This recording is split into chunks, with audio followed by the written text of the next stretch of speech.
Mr. I am dangerous should be I am embarrassed today. That was bad, and it's getting worse. But here is the part that is stunning to me. Richard Sherman said after the game, a first-ballot Hall of Famer, defensive back formerly of the Seahawks, now of the 49ers, a Stanford guy. He's pretty smart. He said, what's amazing and annoying, he was shocked that Baker Mayfield snubbed him with the handshake. He goes, that's some college blank. It's ridiculous. We're all trying to get psyched up, shaking hands with your opponent. That's NFL etiquette. When you pull that Bush League stuff, that's disrespectful to the game. And believe me, that got us fired up.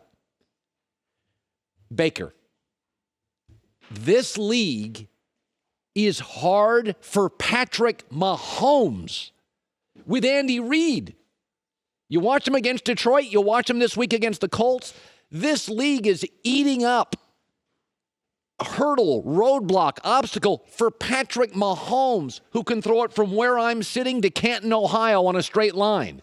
You're 5'11 and a half. Looks like you've gained weight. You run a 4.8, 4.40 with a rookie head coach and a bad O-line, and you're taunting people?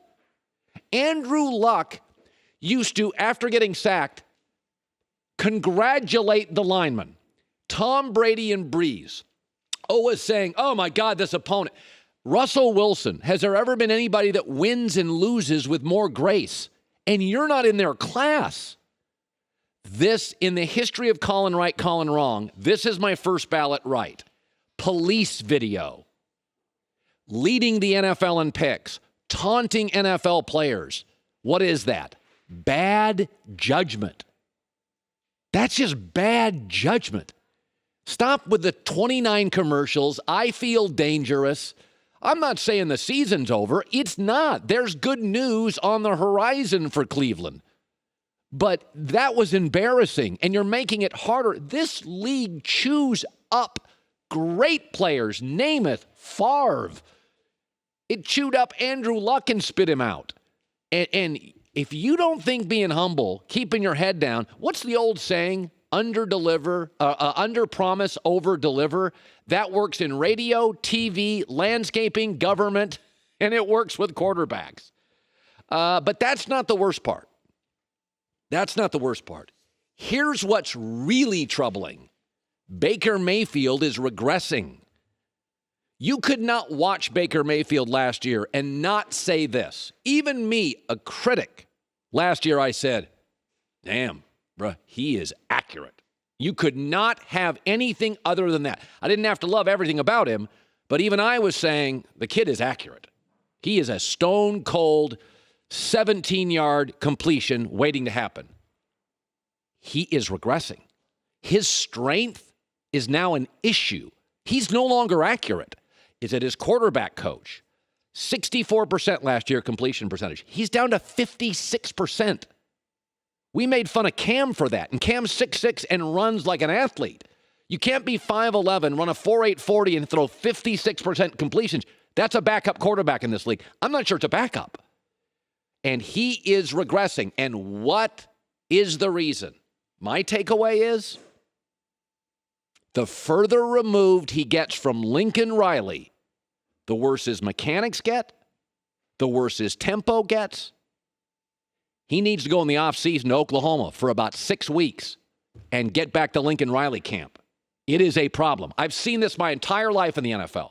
Jeff Tedford, Nick Saban, and now Lincoln Riley, where players, defensive backs under Saban, get such great coaching. They go to the NFL, and it's the rare instance where their NFL defensive back coach is worse than their college defensive back coach.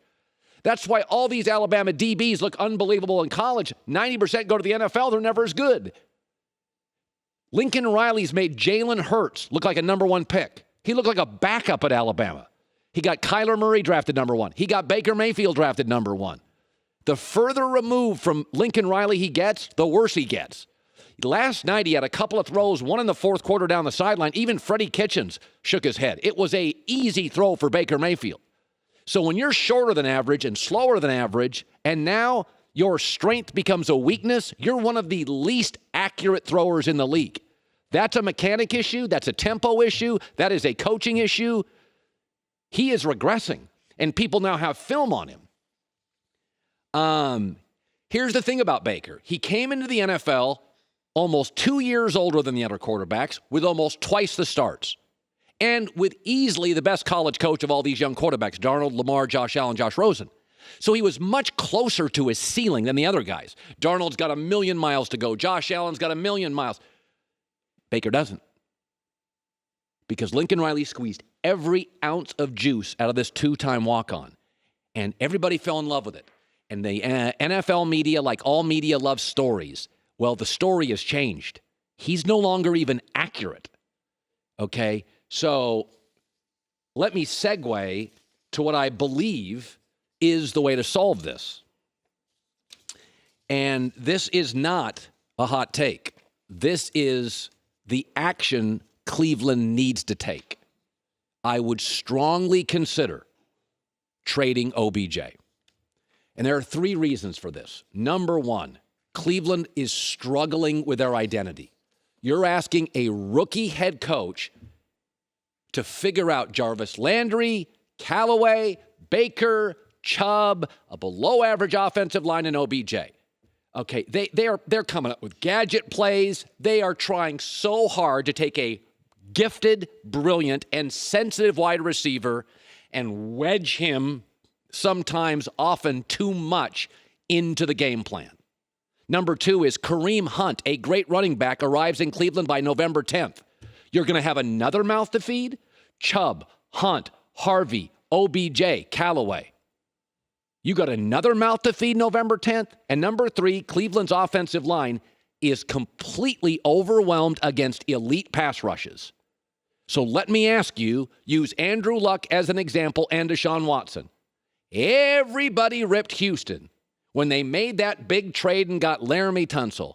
You notice Houston last week? No sacks. 5 touchdown passes. Okay, they moved off, those coveted first-round picks. They solved the left tackle position. Deshaun Watson, not sure if you noticed last week, looked like the MVP. It is time to consider moving OBJ.